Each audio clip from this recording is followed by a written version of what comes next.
here is how I got my tattoo in Japan and my step-by-step in my process for it. Leading up to my trip, I knew that I wanted to get a tattoo as my souvenir, and I had been planning this particular tattoo for about a decade. I had a concept in my head, but not a full-on design, so I was looking to find an artist that could really bring it to life and whose style that I was in love with. And my other criteria for a shop was I wanted a shop located in Tokyo that was English friendly, as well as have clear price transparency, and a shop that I could have an appointment for. Now, while looking on TikTok, I did find a lot of shops that offered, walk-ins, but the size of my tattoo, I knew it would take at least a few hours because I wanted it to be on like a medium large size, and I needed this to be done in a day because of how packed my itinerary was. So I started with TikTok and I looked at places that foreigners and tourists frequented because those were the English friendly shops. And then I brought my search over to Google, and on Google I found Tattoo Studio Ray, which has a Kyoto and a Tokyo location. And the reason that I chose this shop over the other ones was because when you enter the shop immediately on the website, it has an English or a Japanese version, and it didn't feel like an auto translate. Like, it was a fully English website. It's owned by Daniel Ray Brewster, who's a tattoo artist as well. I think he's more at the Kyoto location, and I like the price transparency. It allowed me to choose an artist that I wanted, as well as the size of the piece, and if I wanted it in black and white or color, and then it gave me a base price. Now, when it came to actually booking, you have to use Line. So I downloaded Line, and I needed Line while I was in Japan anyway for all of our other bookings. So with Line, you have a consultation.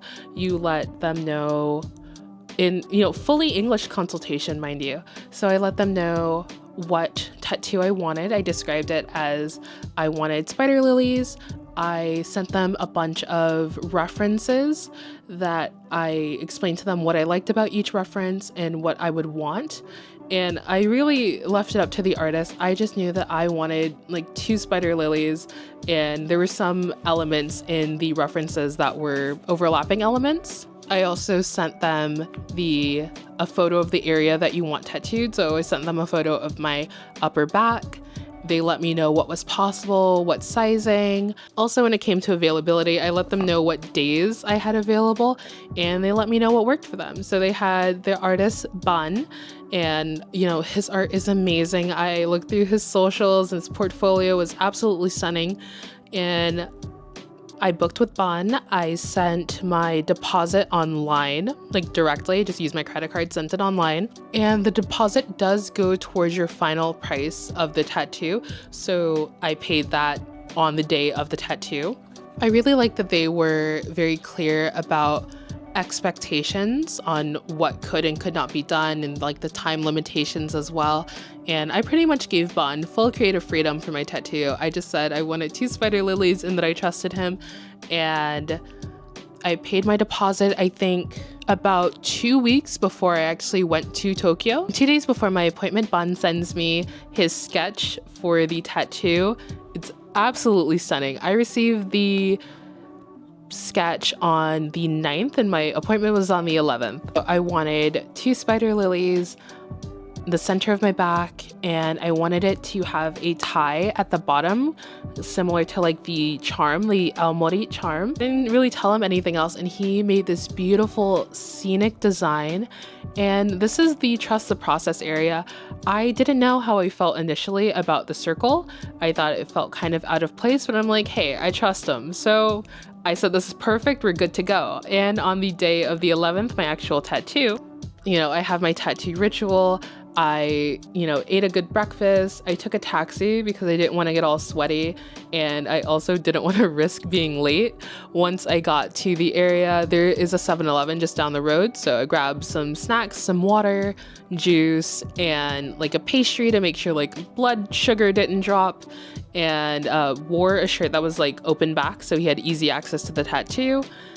Very beautiful, clean shop. I also brought a little gift for my artist. He really likes Dr. Pepper, and it is really difficult to find Dr. Pepper in Japan, but I knew I had to get him it because that is one of the things on his profile. He just like really loves Dr. Pepper.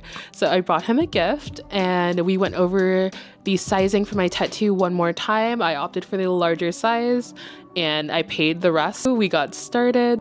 Overall, start to finish, I think it took just under 3 hours.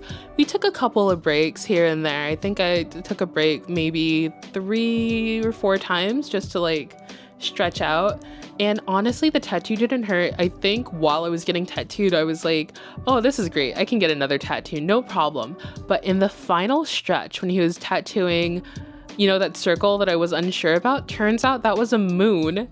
Beautiful, and I ended up loving it. The shading on the moon was killing me. It was so rough, and I think by the last like leg of the tattoo, I'm just like breathing through it, trying to just like get past it. And at that point, I'm like, I don't know if I want another like deeply shaded tattoo again, but it was so good. He wrapped up the tattoo. We went over like the care of it, the cream to put on, as well as no drinking for like that day. Honestly, I don't drink that much anyway, so that was fine. It was a 10 out of 10 experience. 100% will do it again.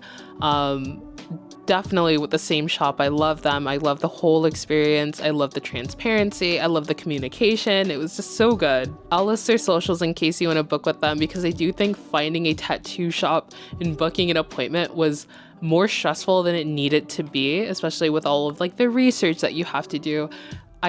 They were perfect.